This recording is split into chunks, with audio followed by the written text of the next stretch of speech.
School lunches could be coming to all schools here in Washington.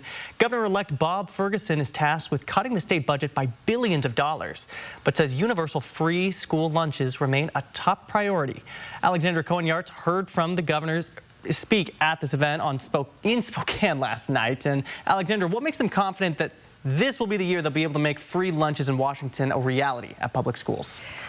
Jordan, lawmakers have been pushing for this initiative for years, and while 70% of students in Washington now have access to free lunches, many still do not. I asked supporters of this bill what makes this different than years past. They told me having the governors request legislation could be what seals the deal.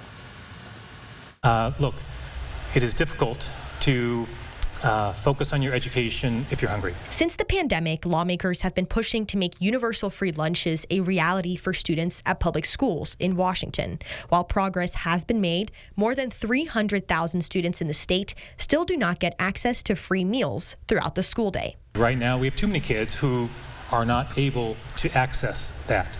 Governor-elect Bob Ferguson made a visit to Whitman Elementary School on Friday with bill sponsor and Senator-elect Marcus Riccelli, promoting their new legislation, providing free meals for all students in the state starting next school year.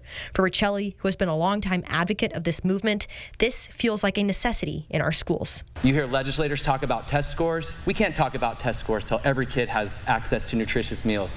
Kids are going to have less absences because they're fed well. This is basic stuff. Advocates pushed for this bill last year and failed to make it a reality. This year, they also face a multi-billion-dollar state budget shortfall. But Ferguson and Riccelli stressed the importance of this for students in Washington, saying there's nothing more essential. There is no greater priority for us as a state than making sure our kids have a good education and that we make sure that they are fed so they can focus on that education.